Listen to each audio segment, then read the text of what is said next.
I know, I was All jumping on two. Oh, I see. You're not on mute. Let me mute her. Let's mute Kayla. Patricia, you got the co-host, right? Or the host? There we go. All right, so let's rock and roll, guys. So got some new faces in the group today. So let me kind of catch everybody up to speed to what we did last week. So we just started a shift series. Morgan and I are going to take turns, team leader of Naples. We're going to take some turns going back and forth, covering different shift tactics from the books to help our agents first survive and then thrive in the shifting market. Last week we opened it up. By the way, keep Morgan in your prayers. She yesterday got really sick and had to go home. She's had a little fever still today. So I'm hoping, she's trying to really make it tomorrow for Red Day. Yet, hopefully she's feeling better by then. If not, she won't be with us. So last week we opened up the conversation, and by the way, it is recorded, so you can all go on. If you search on YouTube, KW Naples and Marco Island, we have a YouTube channel where we started uploading all of our videos that we're recording, all the trainings. Look at you, the book and everything. I feel the pressure. All right, Brian in the house, he's got a book too with us today, so you're coming with the book next week.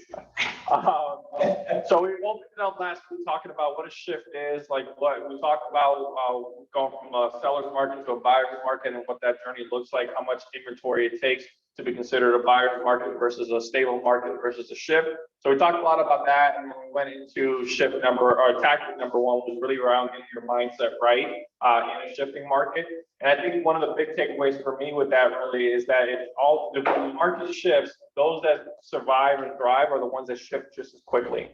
Those that sit back and kind of wait and say, nothing's really going on, let's just keep doing things the way I've been doing them. Those are the ones that generally don't survive a shifting market. So that was one of my big takeaways as I'm reflecting back on last week. Anybody that was on the call with us, so Mary, you were there, Taylor, you were there, Melissa, you were there, Ryan, you were there. What was one takeaway that stuck with you when we got done last week? Told you one last week. I don't remember it this week. Sorry, buddy. You were on last week. Come on. Taylor, you got anything? What was your takeaway last week?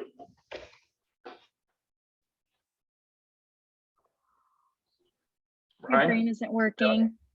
Do you have the book yet? Do you guys have the book yet? Let's get that book ordered if you have it. Ryan, do you have a takeaway from last week? I think just what you did, if you were here in the prior market, what you did then is not necessarily going to work. Conditions have changed. Yep. So figure out what they are and get ahead of them. Perfect. Exactly. Good. Today, There it we're is. going to go into... Mindset is everything. Yes. There you go, Mary. Mindset. Yeah. Fear kicks in, guys, in the shifting market. People get scared. Oh my gosh, should I go get another job? Or, am I going to be able to do what I did last year? There's a lot of limiting beliefs that set in. And until you get that under control, you're just going to be a victim. Yeah. Thank you, Mary. That's a great one. Still working on that. Still working on that? Yeah. You're in the right place. In the right place. Me too. Yeah. All right. Well, then, as you guys know, so you guys get the flow of this. I'm reading off the book, so I will give you pages of what I'm reading to you. So just write them down. That way, when I go back to later on, I'm taking out the big nuggets out of the book, giving that to you, and then we can have some dialogue around it. So today we're going to go to page 29 and kick off tactic number 2. I'm going to read. Actually, I'm pretty much for each page, for the next couple of pages, I got something I'm going to highlight for you. So on page 29, it starts off with the following. It says, anyone who expects change to be comfortable hasn't been challenged enough. Change isn't easy, and significant change is downright difficult, yet long-term success requires it. Down a little bit further, it says the number one determinant of thriving is lead generation, but the number one determinant of surviving is expense management. Expense management. On the next page, first paragraph, it says, the profit you seek will always be made in the way you manage your money. So when the market shifts, you must create a budget that matches your revenue. We call this remarketing your business. It Simplest way to look at it is if you were doing X, call it 12 million this year, and your budget was 60,000 a year, we need to adjust the 60,000 for the following year. It can't be 60,000. So that's what we mean about remargining. You know, I always think about, I'm trying to give you even another example. People's expense management at home. So a lot of times when people get a pay raise at work, right? Those that have the traditional W-2 things, I can't say because I have them now, right? Yet they, as their income grows, so does their expenses. Yeah, sometimes when their income goes back down, what happens to their expenses? Stay the same. They maintain that lifestyle, stays the same, they don't adjust. And what happens when you don't adjust? You eventually have to tap into your savings. Once you run out of money there, what happens? You have to go get another job. That's not a bad thing. That's your lead generation. Your lead generation is fishing. So yeah, you're absolutely right. There now you have to find another income source. Then all of a sudden, real estate's no fun, and then eventually you run out of money and you quit. Right? That's the more dramatic example. On the bottom of page 30, it says, so the fourth line up, it says, if a market shift causes your income to drop, but your expenses don't immediately drop in lockstep with it, then your profit margin is gone. And along with your competitiveness, if this lasts long enough, we'll go out of business because no profit and no competitiveness means no business. The next page on page 31, it says, this all seems like common sense, right? In growing times, we tend to become more profitable with positive cash flow and lose with financial decision making. We review the bottom line, see a profit, and trust that all is well, and fail to scrutinize the details. I didn't get this. You get 10 pennies on your books, and you're like, whoo.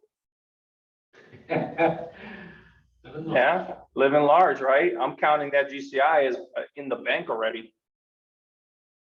Going buying a car, buying a boat, buying fishing gear, taking that nice vacation, and then all of a sudden that dries up, right? We start to think to ourselves though, at that same time, oh, because again, if even us think the profit, oh, we're good. I can invest in, and we trick ourselves because eventually we start making everything about business. So for example, you know, I'm going to take some clients out on a charter. Let's just say that, you know, I'm hired you and we're going to go on a charter and go fishing. I'm profitable, I'm good, I can afford it. And we start to make decisions like that. You know, you start to compound, and eventually the market shifts, and then we're looking at our expenses like, well, wait a minute. Right? And we'll talk a little bit. I want to actually open it up to everybody around what kind of expenses should we be managing right now, whether you're on a team or like if you have a team or whether you're just a solo agent by yourself. So on that same page, on page 31, I love this here. It says, in up markets, we tend to move fast and swell up. We're not as tight on our dollars or as tough on our results. We gain size and fail to see the float in. We don't play red light, green light with our expenses very well. We tend to just play green light, green light, green light, go, go, go. I want to talk about what that all means. If you read the Millionaire Real Estate Agent book, it talks about red light, green light. And ultimately what that's saying is holding each dollar accountable to our return. So for example, let's just say a brand new agent starting their business.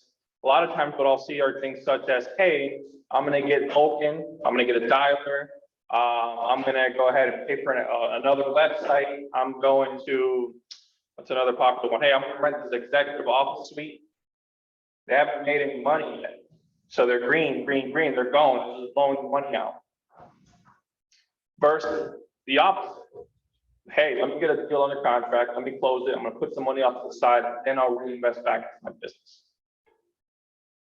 What I see a lot of agents do too is sometimes they'll say, hey, well, you know, I'm starting out, I already put 15 grand out to the side just for this. And they'll go start plugging all these tools or getting an office when they don't need an office just yet because they haven't done well, they haven't produced any revenue yet. So agents will come in, I'll give you an example. So like in our offices, our policies, because our offices are meant for capping agents. They're already agents that built up their business. Now, that doesn't mean our brand new agent can't have an office when it's available, yet I would feel pretty bad if I put somebody into an office paying $300-400 a month, if not more, when they don't have any business yet. Yeah. Because they just got their license, they just signed up with the board, you guys did it, right? That those fees start to add up. Last thing we want to do is add more fees into it with no income being generated there. So once you're in momentum, you're building, so let me read this again to you. It says, we gain size and build to see the flow. We don't play red light, green light.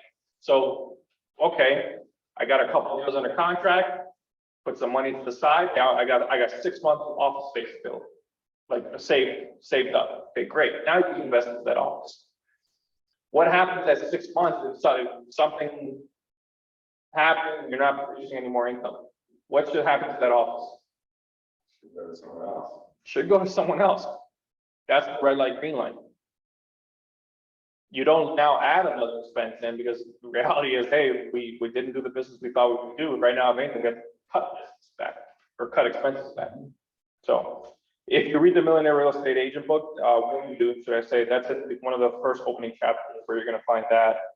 On page 32, it says, the truth is that there's never a good time to nod off and violate fundamentals of finance. Always think financially awake and alert. That is what long-term successful business people do. So whether we're in a good market or a buyer's market or seller's market, we need to always be looking at our expenses and always holding each dollar accountable to a return. What would you guys say would be a good return on the money you spend in your business?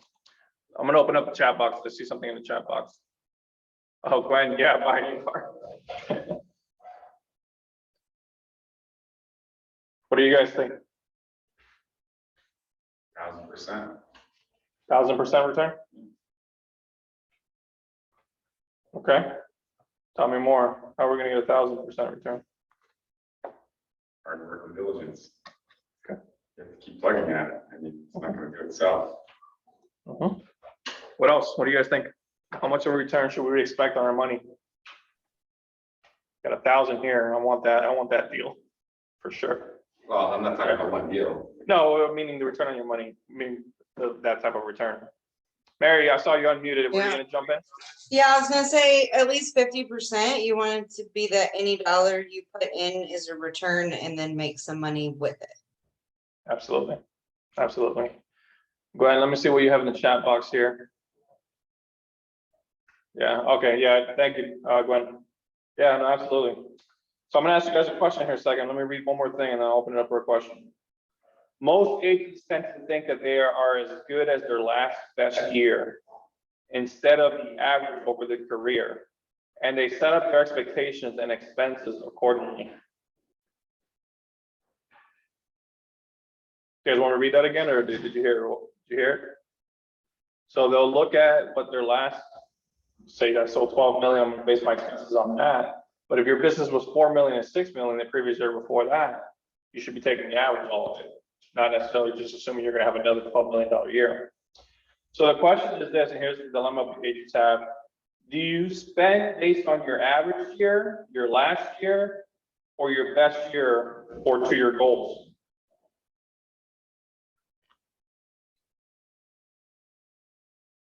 No wrong or right. I would say, Spend to your goals. and don't spend more than, I wouldn't go over what your average was. 'Cause Okay, so don't spend more than your average. I would say, Right. because, it's like the tides, to use The boat. a boat analogy, it's Mhm. it's gonna go back down. Yep. So instead of having to make really heavy adjustments in your expenses, maybe try and keep them a little more stable. Okay. So when the markets change, it's not a huge hit for you. I don't know, that's one look at it. You were saying to the goal, is what you were saying? Yeah, you have to spend money to make money. Okay. Goal, then you'd have to work the average in. So your average, you work your average in and say you're going to raise your goal by a percentage. Raise your expense to that percentage above your average. Yeah. No, and you bring up a good point. So in the book, it talks about that there is that saying, you got to spend money to make money. And yet in the next tactic, you'll see that that's not necessarily always the case. I think the key to what you said there is that of course, if like, I'll say this, and this is where it shows up exactly what you're saying there. If an agent comes in and tells me, hey, I want to make $1 million in gross commission income, that's literally my gross commission income, then the next question, all right, well, how are we going to do it? What's the budget? What's that's going to take to do that? Oh, I'm going to spend 20 grand this year to do that. I'm like, well, I'm not saying you can't do it, but the plan's not there. To your point, you have to spend a little bit of money, right, in order to make that $1 million gross commission income. Yeah, this is where you start to again play that red light, green light. Unless you guys have an unlimited supply of money in a bank account that I don't know about, then we got to play red light, green light. Every expense we spend in our business has to give us a return, bring that money back, and I would say at the very least 2 to 3 times the amount. At the very least, 1,000 is better. So, to your point. 200 to 300%. Yep. Anyone else online? What are your thoughts? Do you spend on your average last year or your best year or to your goal?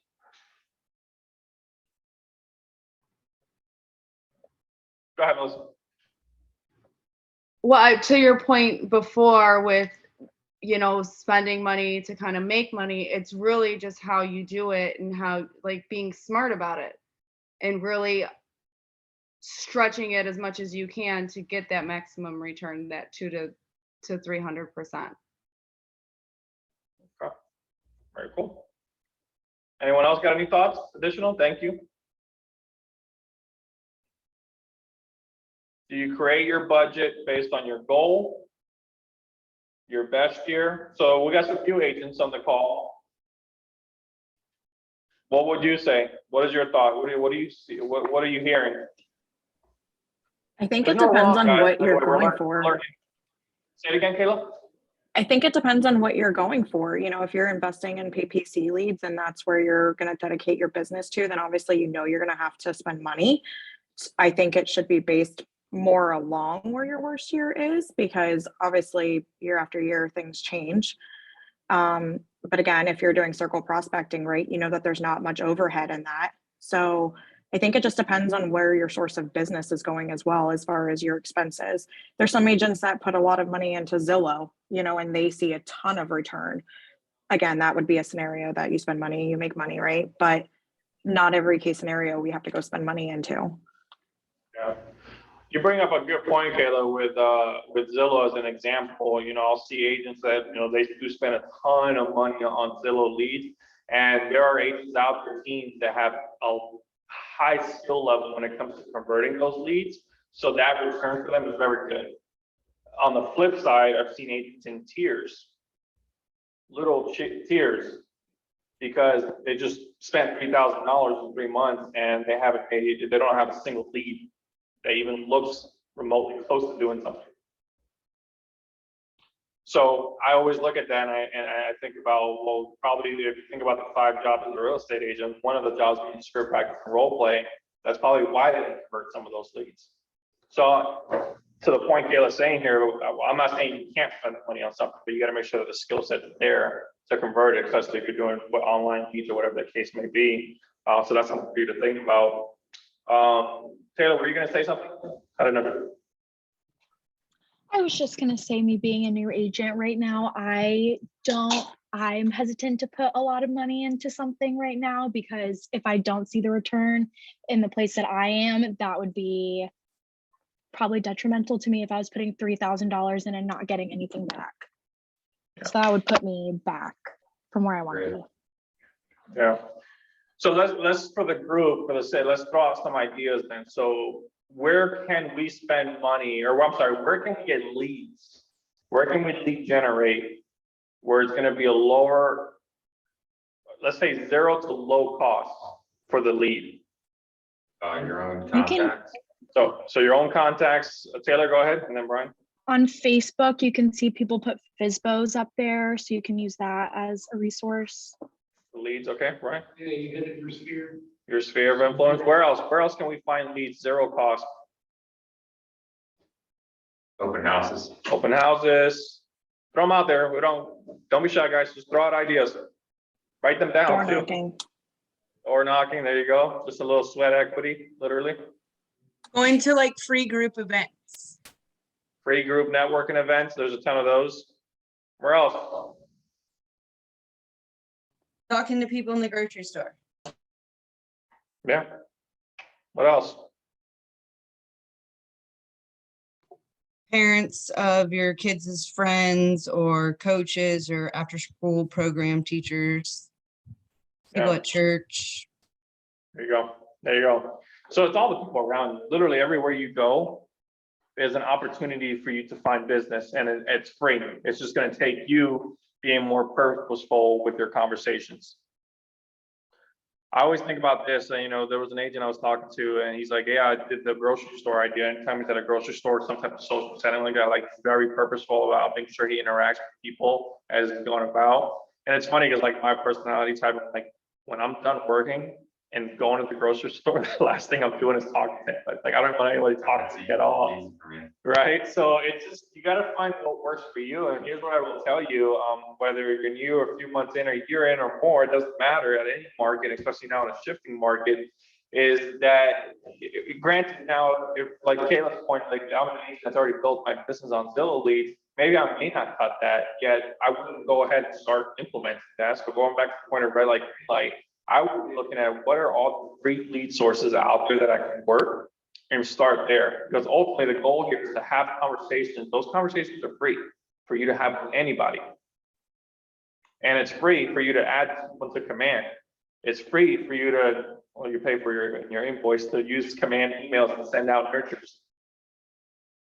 So just think about that as you're thinking about where you're spending money. I think my overall take on this question in the book, and again, it's on page 33 where it asks about that. My overall take has always been that I have been doing what my previous year was. That was my approach to it. So I looked at what my previous year was, and then with my coach once a month, and each one of my coaching sessions, well, not each one of my coaching sessions in the month, I was literally 3 to 5 minutes a piece where he would just look at my P&L. So I would use QuickBooks, and I would just bring my P&L to that coaching session and say, hey, take a look at this and let me know your thoughts. Because here's the thing, when we're looking at it, we think to ourselves, oh man, I have to have that. I've got to have that. Oh, sure, I need this. They look at it and they start, they don't have the blinders on like we do, and they just start to ask questions. They start to ask questions. So let me read a little bit further into this chapter because it's going to hit on a few things here. The first one being protecting your margin. This is on page 34. It says, when it, same thing in the comments, there you go. When a shift hits initially, everyone gets hit equally. Remember that, we all get hit equally. The market doesn't discriminate, so all boats float lower. What happens first is equal, and without choice. What happens next is unequal and determined by choice. There is no expense that is untouchable. There is no cut that's too small.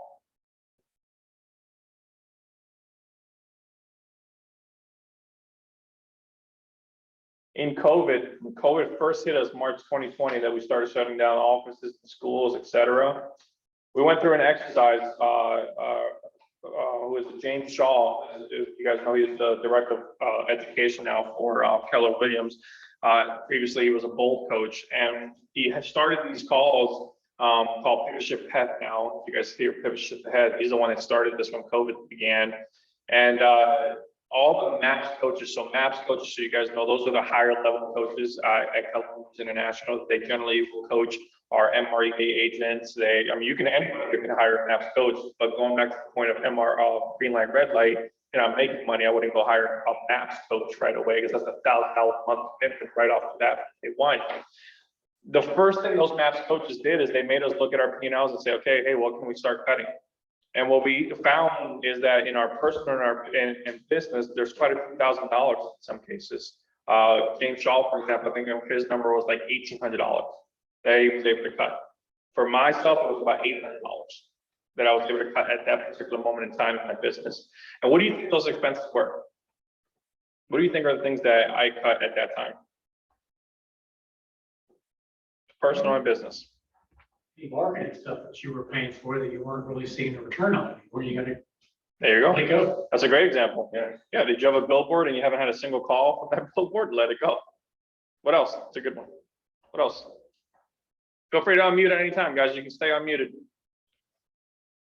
What else can we cut to protect our margin? Because there is no cut that's too small.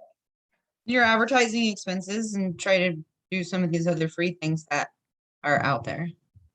Okay, yeah, so advertising that, may and going back to the point, those, if it's not getting a return, absolutely. What else? Eating out, yeah. Oh man, you know how much business meals and entertainment I had at that time? I was like, what am I doing? Gotta stay away from Starbucks. Yeah, absolutely. Well, that's a funny one. I just gave Jeff a hard time the other day, our broker, because like, Jeff, you realize you have a Starbucks every day, you're gonna become a millionaire in 30 years if you stop doing that. It's a sarcasm.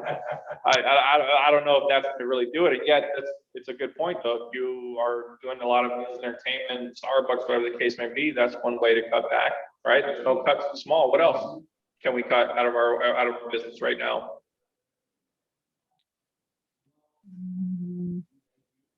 Kayla, what can you cut right now that is not giving you an immediate return?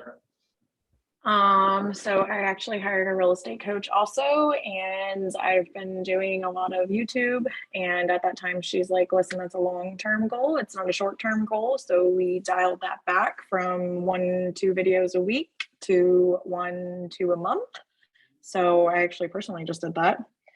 Obviously look at like extra systems. I mean, obviously I'm super new to KW, so don't have any of those stuff yet, but you know, if you're paying for extra, whatever, newsletters, stuff, I mean, whatever's coming, like just assess and see. I mean, some of those, you know, small, stupid things, they add up, right? So look at them and see if they're, you know, $15, let's just say you're doing that 4 times. I mean, $60 a month, you know? So. Yeah, well, you know, in our home life, if you think about it, we have our Hulus, our Netflix, our Disney Plus, HBO, what is it, HBO Max, whatever, is that what it is? Right? Amazon Prime. Prime, oh, forgot about that one. It starts to add up. Here's the thing, once you're a couple of years into real estate, the exact same thing happens just with real estate subscription services. I'll give you a simple one that I didn't realize. So I had BombBomb. I don't know if you guys have heard of BombBomb. It's just a video service where I can send email videos, a lot more convenient. I can do it through an app as well on my phone. That's $50 a month. I wasn't using it enough, and I definitely wasn't seeing enough return to say, let me continue this $50 a month. So that was like gone right away. Another one, so before COVID, and when we had Bolt sessions, they would always have a sponsor come to Bolt, and they would do a little pitch and sell you on something. One of the ones that I got pitched one time that I did sign up for was, it's called AM Cards. And essentially it's a service online where you can, let's say for birthdays or whatever it is, you can design cards, like their thank you card, or birthday card, whatever, design it online, send it to the consumer, and you can even send it with like a brownie, cookie or something like that. It's like a little gift with it. And I used it a couple of times, you know, like a customer got married one time where they engaged, and I took the picture off Facebook from their engagement, posed, and I put it on the card. It's like, you know, nice message to them. And so there were great, nice touches, and yet there wasn't a massive return there. It was just more of a nurture, and I was paying base $30 a month for that, and then whatever I was sending out, a small fee associated to that. So could I live without that? Yeah, we could live without that. What else? Looking at your current expenses right now, what else can we cut to protect your margins? Anything you got that's like the auto delivery stuff. Like you said, it's monthly, you're getting something delivered to your mailbox or whatever it is. Yeah. Okay. You know, is it something that you have to keep? You know? What else? I want you guys to look in at what you're currently spending money on right now. Like, what am I currently spending money on right now that I can cut? I just cut off my PPC leads. Kayla, go ahead first, and then I think it was Melissa that said something. What'd you say, Kayla? No, I mean, so I have been a buyer's agent for many years, and now I'm shifting into listings. And so like we just turned off PPC leads. I mean, those are pretty expensive, and you know, everybody's doing them. So we ended up just turning those off too. I mean, obviously, again, wherever you want your business to be going, you know, so that's constant reevaluation of market with obviously who your main clientele is at the moment. Awesome. Go ahead, Melissa, did you have one too as well? Melissa, Gary? Actually, my husband said our adult children. So Yeah. we need Our teenagers that should be living on their own paychecks. I want to say on one of the calls I was in when we were all doing this back in 2020, that came up. So, yeah, that came up as well. Put them to work. So here's what I'll tell you guys to wrap up this part. Be brutal, cut once, cut twice, and then continue cutting every week until you're to where you want to be. And if you need some help with this, what I would encourage you to do is, first of all, you gotta have, for all your business expenses. So I always advise having separate bank accounts just for your business, having either QuickBooks or something similar to track your expenses. And then from there, it makes it easy for you to have a report, show it to your coach, be like, hey, where can I cut for my blind spots? Okay. The next part of this chapter talks about get your money smart again. So on page 35, it says, when the market shifts, your money instantly becomes dumb.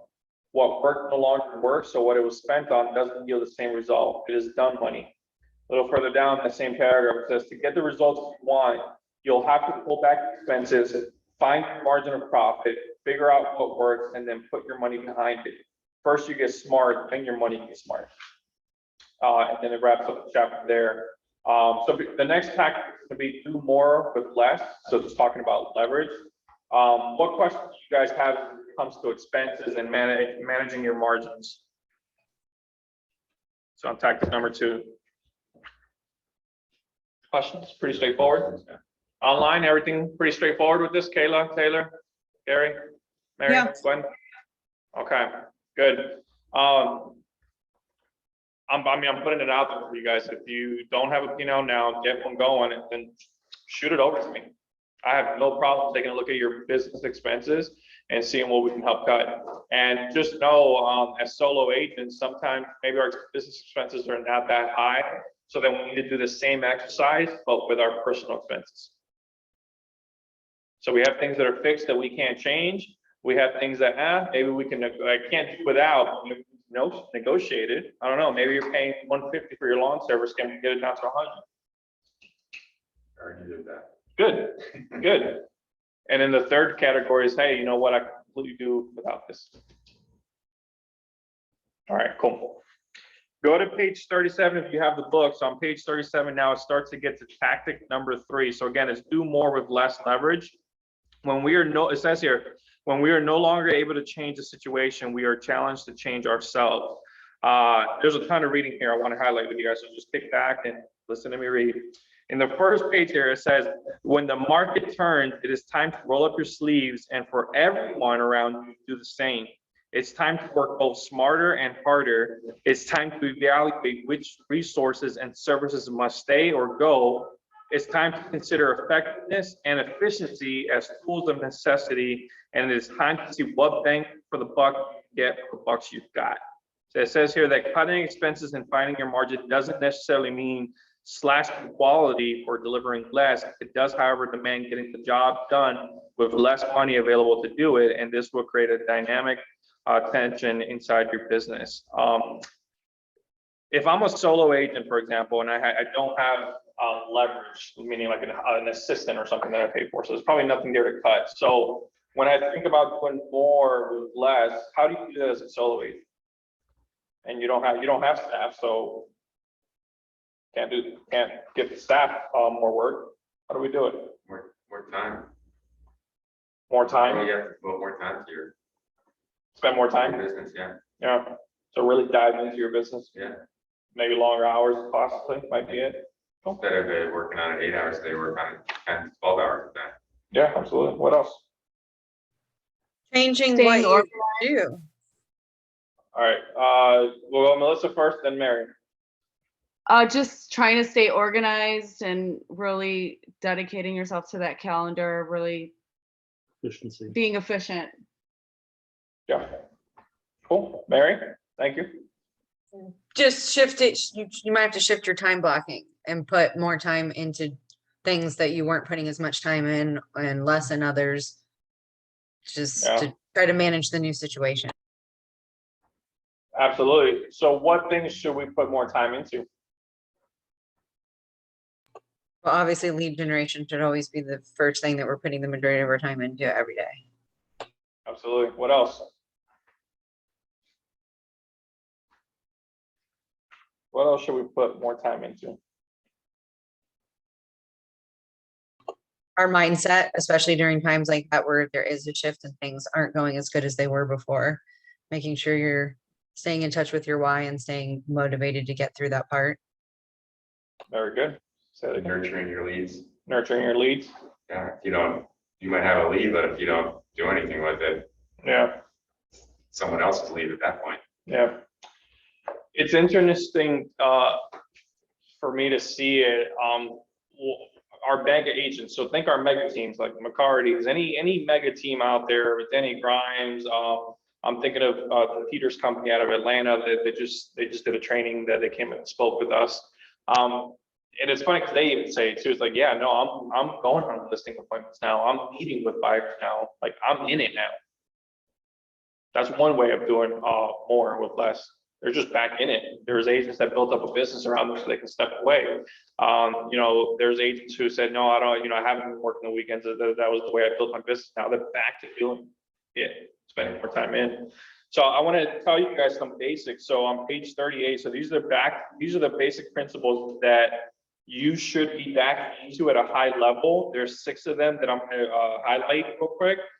It's on page 38 of the book, and put another way, and you'll see that when I read them to you, it's really the 5 jobs of a real estate agent that I always talk about, and that is in the training room. And actually, I'm going to get it in this training room too, because we don't actually have it here. We have a poster in Naples that has the 5 jobs a real estate agent should be doing. So I'm going to just read it from the book though, and yet it's the 5 jobs of a real estate agent. So these are the basic priorities that we should be focused on. First one, lead generate, capture, and convert to appointments.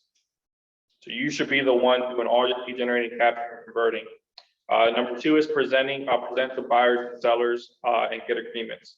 That is not something you leverage out. And most of everybody that's here is doing that. And no one here has somebody else doing this for them, right? You know, everyone's a solo agent, I think, for the most part here, couple team here. So for the most part, you guys are already the only ones doing this in your business. Number 3, show appointments and market sellers. Number 4 is write and negotiate contracts. Number 5 is coordinate the sale to closing. Number 6 is manage the money. These are what they call the 6 core competencies of a business. And these are the ones that the agent should be fully plugged into. It says here that and this is the next page on 39, it says, if you know what needs to be done and when it must be done, then you're left with the who and the how. So now it talks about people and systems. On the same page, it goes to people first. It says people begins with you. So before you look at others, take an honest look at yourself, and are you maximizing your own productivity? On the next page, it says, look first at those you directly employ. Good times can obscure and even camouflage who isn't really working out or even actually working at all. So I know a lot of you here are not leveraged, and yet do you have vendors that work for you and help you with your clients? You have title companies, you have lenders. No, yeah.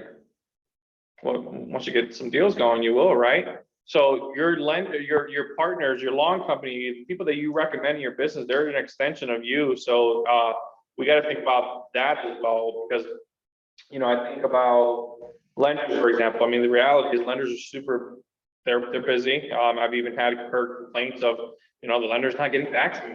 I've emailed them, called, text them, and not getting back to me. That is somebody you're employed. You're sending them business. You're employing them.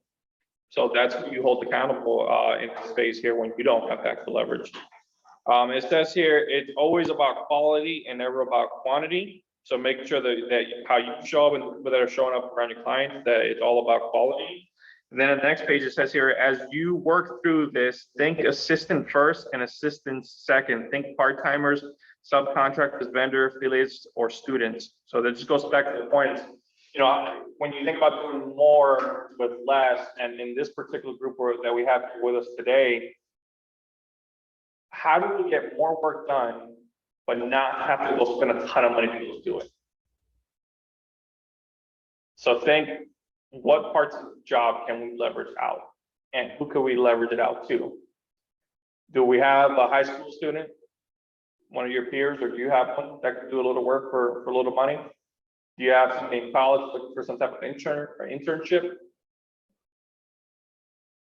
Do you go, can you get a virtual assistant, which by the way is a lot less expensive and a higher return, I feel, in some cases, than going with than an actual assistant in-house?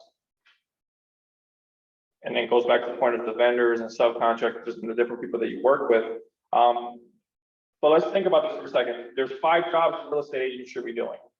Going on appointments, lead generating, lead follow-up, negotiating contracts, script practice, and role play. Outside of that, you'll be doing the rest of the work.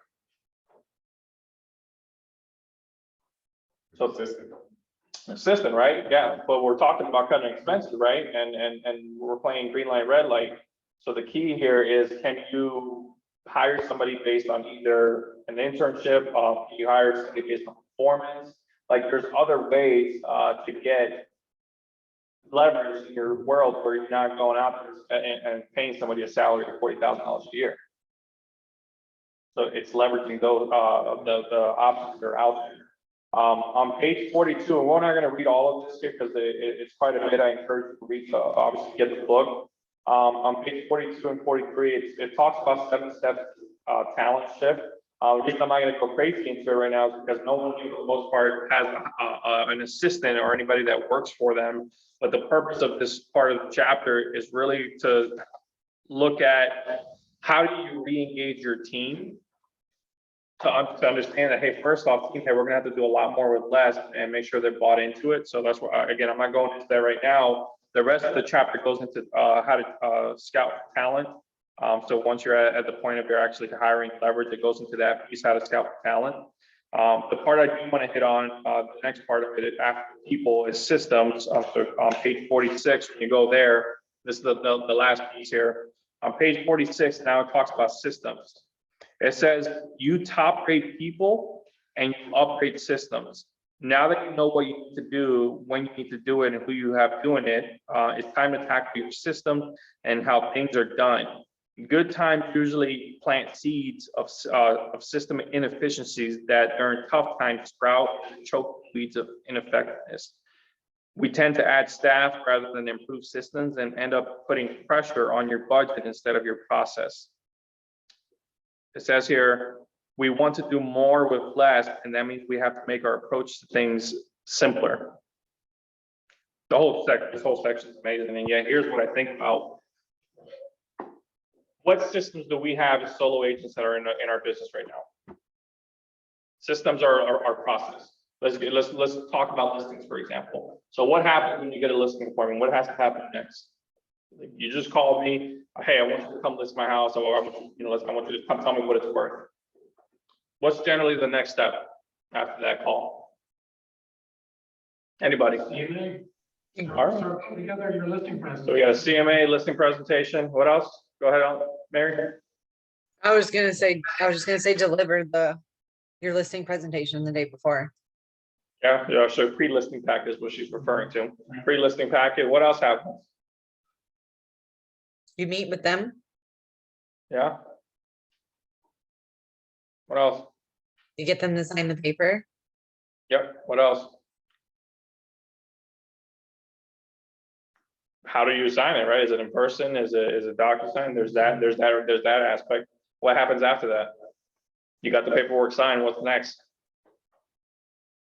Take some pictures. You got to order pictures, for sale sign, lockbox. We have to input it into the MLS. We have to write up a property description. So all those steps require a process. That's your system. So the question for you is, what is my system to take a listing? The more complex if you had to write out your steps and you're getting into 10, 15 pages of steps, probably too complex. So what is my easy, simple system of the order that I do things when I take a listing? So that is also duplicatable and scalable. So for example, I just got a listing appointment for next Wednesday. The first thing is I should be doing a pre-qualification conversation. Are all the decision makers gonna be there? When I go, if everything makes sense and you feel I'm confident that I can sell your house, will you be ready to put your home on the market? That's qualifying in advance. Because what we don't want to do is have you going out to appointments where they're not qualified and not really even able or ready to sell their house. They just wanted to get to know the value. That wouldn't even qualify as an appointment at that point. That's just a conversation. What does your step look like to order the pictures? Who's doing that for you? What your for sale signs? So have you mapped out this system and is this simple and straight to the point, easily duplicatable?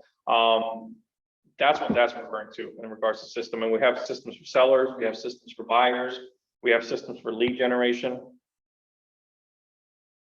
So in this market, when we're shifting and doing more, what I encourage you to do, especially because here's the thing, the market is going to go back the other way eventually, right? And then you'll have funds put, saved up where you can get higher leverage and bring people into your world. But at that point, what you're also going to want is a system that's mapped out. Hey, here's how I take listings. Here's how I work buyers. Here's how I do this. That now somebody can jump in and implement that system and execute on it for you. So there's a saying out there.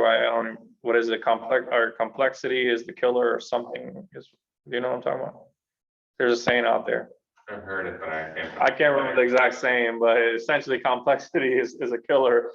Simplify things, take it apart and build it back up again and make it easy to execute and implement. So that's it for this tactic. I'm going to open it up. So let's just have some Q&A and just kind of have a quick discussion. We got a few more minutes left. If you got to jump off, you can feel free to jump off as well. I do want you guys to know that next week we're going to be going over tactic number 4, which is find the motivated, and it's all about lead generation. This is probably one of the largest portions of the book. So we're going to, it's like 40, 50 pages we're going to be going over when we get to this one. So I encourage you to do that before next week so we can have a good discussion around it. What are some ahas? What are some takeaways from what we just discussed in tactic 2 and 3?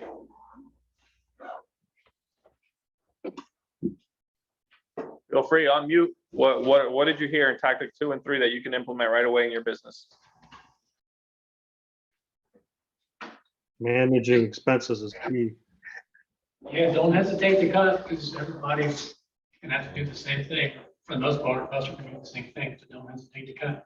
Don't hesitate to cut. Gary, you said manage expenses. That's It's key, like it's key to surviving. yeah. Don't layer on too many extra items you don't need. It's funny when we go to real estate conventions, if you have, I don't think you've probably been to one yet, but you've been to maybe like a boating or a fishing convention. You see all the vendors around, they're selling this and that. Same thing with real estate. All the vendors go all over the place and they just get you all pumped up, buying all these things that you ultimately don't even end up using sometimes. Yeah, but it's funny, my dad, so I was up in Tampa for Mother's Day this weekend. My dad told me it was the same thing. So he paid $60 a month for this car wash subscription thing. Because he has a Jeep and he gets it dirty sometimes. It's like $30 for one wash. So yeah, just pay $60 a month. I was like, gone this month. Did it the one time. So he's not getting a return on that. Yeah. Yeah, exactly. Cool. What else? What other takeaways you had? In the book, at the beginning of tactic 2, it said the most successful people are those who are good at plan B. And that's just kind of I never really thought about it that way. So I like that. Yeah, it says the most successful people are those who are good at plan B. In other words, when change affects your plan effective change. That's what it says. Cool. Thank you, Mary. Who else? Let me hear 2 more takeaways.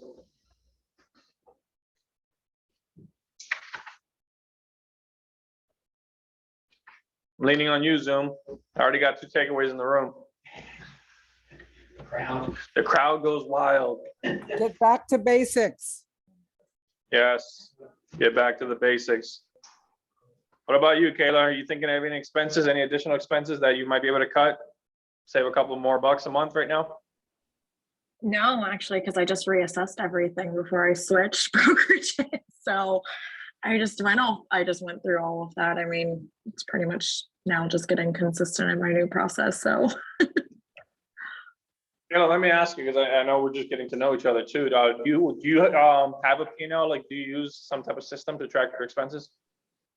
No, I wasn't using anything like that. So that was another thing too, that they stated, obviously with Keller Williams, that, we'll Yeah. obviously get on track for that. But no, I wasn't doing that. I mean, I use my QuickBooks, I kind of just use that as my leverage. And then obviously, like I was using Boomtown, so I was tracking my transactions through there. Yeah. But I mean, those are pretty much the only things that I was using. So it'll be a little different. Yeah. Well, no, well, you already, I mean, if you got QuickBooks, you already have the foundation. Now we just have to get the expenses broken down into the right account so we know how much is actually going into what. And when I say that, I mean like salaries, technology, occupancy, phone, like having different categories. So consistently month over month, tracking the right items. Patricia, if you can make a note of this to remind me, please, let's send to everybody here the my spreadsheet that I use. So if you don't have QuickBooks yet, I don't want you to go get QuickBooks. It's 25. Oh yeah, it's usually it's $25 a month. They start you at. Yeah, going back to red light, green light. I do have a spreadsheet that you can utilize for a P&L that you can track your expenses that way. Obviously, it's going to require you going into your bank account saying, all right, I spent X on this, and you got to plug it into the spreadsheet. Yet it's a great tool, and that way you can track your expenses, and then we can see what else we can cut. Because Kayla, I bet if I looked at yours right now, I might be able to help you to find some more money. And if you want me to, I like let money. me know. Yeah. And I offer that to anybody that's here. For you guys, again, I would say pull up the last 2 months statements for your however you track your business. Put the last 2 months on paper, and we'll go through it together. I might be able to help you find a couple $100, but just remember that no cut's too small. So I'll leave you with that. Yeah. Thank stay you, away from everybody. Starbucks. Right. Oh, well, yeah, that'll be an easy one to cut. Yeah. Yeah. Anyone else have any other comments before I let you guys go? Gwen, Mary, Taylor, anyone else? No, thank you very much. It was great session. All right. Remember, next week, again, lead generation, tactic 4. You want to, if you get the book by then, please read that one. It's a long chapter and a ton to discuss. So I'm probably going to take a little bit of a different approach with this one. I'm going to read a few of my key points in it. And I want to hear from you what you got out of this policy. So be ready for more in-depth or more participation in that on that sense. Cool. All right, guys. Appreciate you. Thank you. Zoomers, peace out. Thank you, Jordis. All right, guys.